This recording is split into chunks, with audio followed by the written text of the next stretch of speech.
Sa video natin ngayon mga maestro ay pag-usapan naman natin itong tungkol sa list of SDO with released medical allowance for fiscal year 2026. Ayan. So meron nga tayo ditong bagong update mga maestro. So ngayon po ay March 26, 2026. Ayan. So ilang araw na lamang po ay malapit na po tayo sa ating end of school year. Ayan. So mayroon po tayo dito mga nakitang mga bagong SDO na mayroon na pong na-release na medical allowance, pero ito po ay unofficial, mga kamaestro, unofficial po ito. So kung meron pong nakikinig or nanonood ng mga kamaestro natin na nanggagaling po dito sa mga SDO po na babanggitin po natin, please confirm kung talagang legit ito pong information pong nakuha po natin. Ayan, so ulitin po natin, ito po ay unofficial mga kamaestro. Ayan, so unahin po natin tong SDO Dipolog City.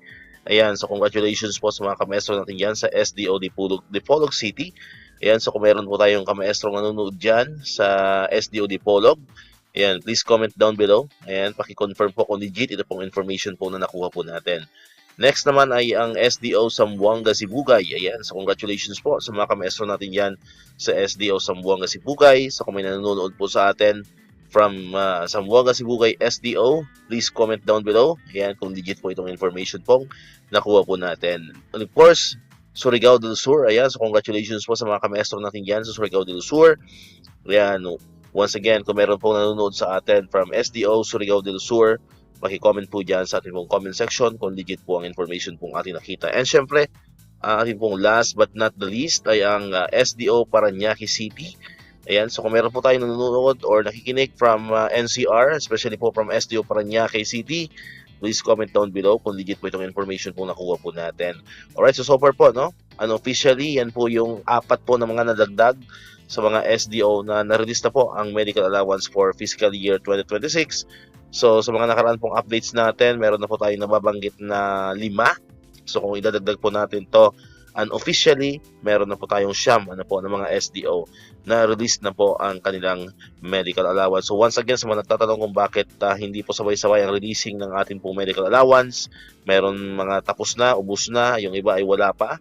It's because depende po yan sa availability of the funds ng ito pong mga SDO. So kung meron pong available na funds, yan, so mas maaga po or on time pong may release ang inyo pong medical allowance. Pero kung wala pong available funds, ay mag-aantay po tayo, I think ngayong April mga kamaestro. Ayan, kasi ngayong April po magkakaroon ng panibagong pondo.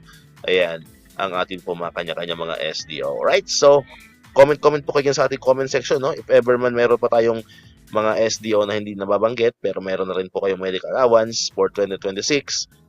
So you are free po na mag-comment po dyan sa ating pong comment section sa ilalim.